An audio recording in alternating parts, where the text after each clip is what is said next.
At 6:23 a.m. on October 23rd, 2023, I was laying in the bottom bunk of my hostel bed in Barcelona, Spain. A few feet away from me was this guy there snoring very loudly. I couldn't sleep, and so I was just letting my mind wander. And as I was doing that, I noticed a twitching in my face and in my cheek. Now, this is not a new thing. I've had twitching under my eye, but at that time, it started really going down into my cheek and becoming very noticeable. I just wondered, what could be causing this? And I imagined myself going to my doctor and running tests and then finding out that I had a brain tumor that was pushing against the nerves in my head, and it was causing this reaction in my face. My mind started going down this rabbit hole thinking, what changes am I going to make with these last 6 months of my life? What am I going to start doing? What am I going to stop doing? What am I going to try harder at? What am I going to prioritize? How am I going to live a life that I'm proud of for these last 6 months? Believing in that moment that this is inevitable, it's going to happen, I'm going to die. Out of that thought, I had an epiphany. I'm already doing the best I can. I'm already trying hard to set my life up in a way that I'm happy with what I'm doing every week, every month, the direction I'm going. And my life isn't perfect. I still have a lot of things that I want to change, but I'm already giving all my effort to make that happen. And the moment I realized that, I started to feel the pressure build up behind my eyes, and my eyes started to water because there's a sense of peace that came from realizing that despite all the challenges that I have, that everyone has in their own life, that causes them to have to work between where they are and where they want to be, and then finding their way through all the mist and all the fog to try to get there. You can do your best without achieving what you want. And I'm currently, I've been doing my best. And now maybe hearing that brings you some peace of mind. But also maybe it frustrates you because you ask yourself, if I'm already doing my best and my life is not the way I want it to be, and I can't do better than my best, then what am I supposed to do? Just be okay with the awareness that my best hasn't been good enough? And if you do find yourself feeling that way, I just want you to know that you're not alone. I go in and out of feeling that way. But what I've come to realize is that it's not about trying harder at doing your best, because we've already established you can't do that. But there is something to trying longer. Pairing that with a couple of questions.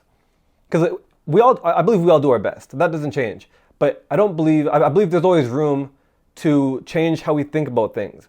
And so asking ourselves some questions. What is it that I want out of life? What do I want my life to look like? Genuinely, actually thinking about that, asking yourself that question. Pairing that with, what can I change or add or take away from my weekly routine that will reasonably get me towards that? And I say weekly routine because I know people love to talk about daily routines. I don't really believe in a daily routine.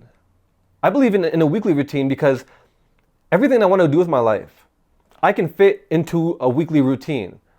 But I can't fit that into a daily routine. I can't do yoga and then stretch and then work out and then read and then go to work and then work on videos and all that stuff in a day. I can't do that. But in a week, in the framework of a week, I can do that. And so that seems pretty simple to me.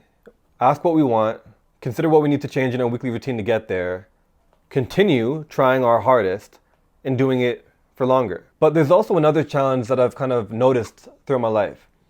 Two things. People will talk about themselves saying that they want to try harder, and then people will also judge other people saying they should try harder. And in both scenarios, we talk like that as if it's that simple. I think that we take for granted just how ridiculously complex life is. Just through the nature of being alive, conscious, sentient, intelligent beings that humans are, we're faced with an endless attack of decisions that we have to make an answer to. And I know that you know what I'm talking about. Each moment of every minute of every day, life is constantly asking us, what are you going to do next? That's just part of the human condition. We're always in our head trying to figure out what's next. You feel a little bit of rumbling in your belly. Am I hungry? Do I need to use the washroom? Am I oh, I'm hungry. Okay. Do I want to eat? Do I do it now? Do it later? If I want to eat now, well, what do I want to eat? Do I want to cook? Do I want to buy food? Or if I want to cook, what am I going to eat? I got chicken, I got beef, I got some vegetables. I got some oh, there's a bagel, there's a sandwich. But I'm trying to watch my weight. Okay, what's lower calories but still tastes good? Okay, so you finally eat, and then it's just like, all right, what's next? What's next? As human beings, like we're constantly asking ourselves questions. Everything that's going on in our mind is just questions constantly. It might not be verbal, it might not be using words, but it's feelings, it's impulses, it's signals. Asking ourselves questions about what's next. It just goes on and on and on.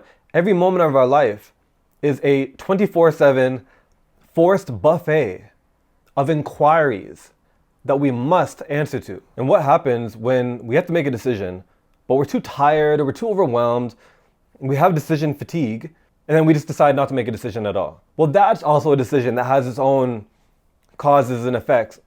And then it goes on to the next one and the next one. We can't always be confident in the decisions we're making because we can't always take the time to make a decision that we're certain about. Time doesn't stop. We can't put a pause on it.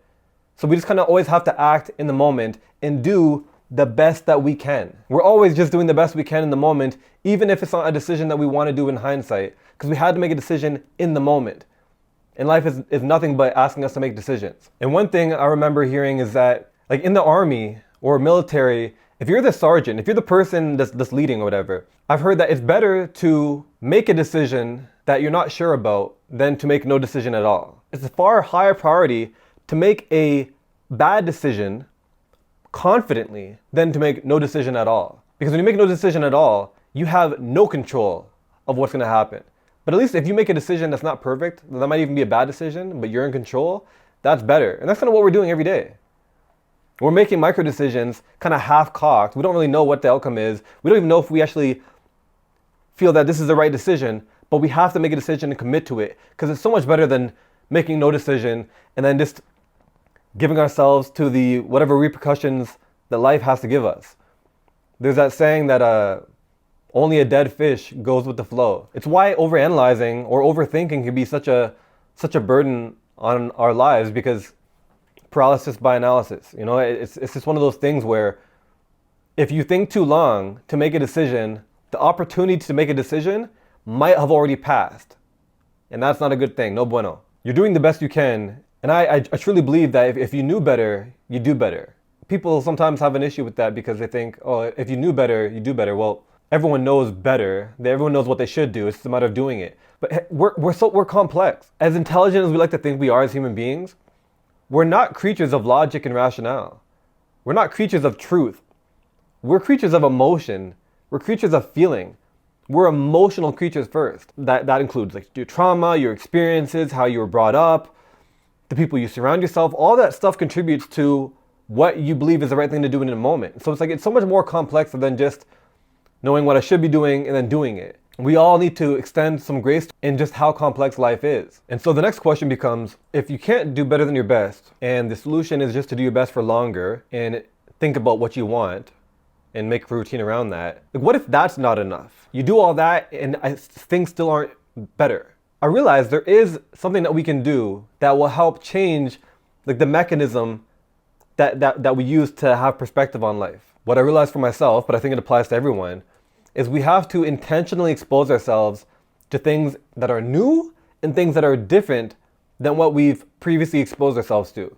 As we're going through our daily life, make efforts to talk to people about different things, or talk to people that we're not used to talking to, or reading books that we're not used to reading, about topics we're not used to researching, watching documentaries or shows that we're not used to, that even shows that we don't have an interest in. Expose yourself to information that you don't agree with. I realized by exposing myself to the different, to the new, to the novel in every area of my life, that's new information that you have to help you form opinions and ideas and thoughts you never had before. It gives you a new angle, a new perspective, because it's like if I'm looking at my fist and this is my perspective, all I'm seeing is this side of my hand. And when your perspective changes, like what does that mean? Like you're seeing a different angle. And when you look at anything from a different angle, you see new things, even if it's the thing that you've always been looking at. And so when your perspective changes, you change. And when you change, you can look at a problem you've always had that you've never found a solution to. And all of a sudden, it looks different. And now you see a solution that you never had before. And that changes everything in your life. Because as you gain more information and your perspective changes, you're looking at the world with high resolution. That's one of the main benefits of going to therapy. If I can just plug that, therapy helps you change your perspective. The sole purpose of therapy is for you to change your perspective in how you act and how you view and how your relationship is with a problem or a situation in your life. Growing is just a change of perspective. And changing your perspective is all about having different experiences, different input, new input. And then with that new perspective, when you sit down and you ask yourself, like, hey, what do I want out of life? The answer to what you want out of life might change. And then when you ask yourself, what can I do in my life to move towards that? Your answer might change because of your changed perspective.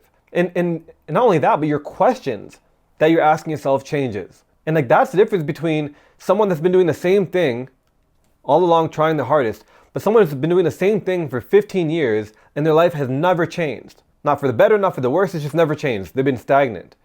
Versus someone where every year, it's like you look at them and it's like, wow, you're different. You've changing, you're growing, you're evolving, you're transforming. The only difference often is that the one person that's not changed in 15 years, what they've received in their mind hasn't changed. They haven't got any new information, they haven't changed their environment, they haven't read new books or done anything different. They just remain the same in what they've done in their daily actions. And so their life remains the same. The people that are constantly changing and evolving and maturing, they're changing their perspective through their environment and what they're consuming. Really also why traveling is so important, to me at least, because traveling exposes you to so much new, so much different, so much novelty, just by the act of going to a different country and exposing yourself to that way of life. Traveling is one of the biggest ways for one person to change their perspective. And I intend to make a video about that, so I won't talk any more about that. And so once we go through this process of changing our perspective, all of a sudden you might wake up one day and realize, for the past month, I've been stretching every morning. For the past month, I've been doing the breathing exercises you want to do every morning. Or for the past month, I stopped reacting the way I normally would react in this situation. I noticed myself less angry or more calm. I noticed myself going to the gym more. In my case, the past year and a half or so, I suddenly noticed I floss every single day, which to you might not be a big thing to you, but like for me, I went the past 32 years never being able to floss daily. I tried so hard. I always tried my best, and I never could. So you might be wondering, what changed? What new information did you receive that allowed your perspective to change, that led to that habit change? I'll tell you. I went to the dentist a year and a half ago or so. They said everything was good, no cavities, whatever. But I saw a glimpse of an x-ray of my teeth. And I noticed something. All the little white marks, which are where cavities are, that I had throughout my life, they were always in the middle, in between my teeth. I was like, are all my cavities in between my teeth? She's like, yeah, pretty much. I realized like, the cavities are evidence of my lack of flossing.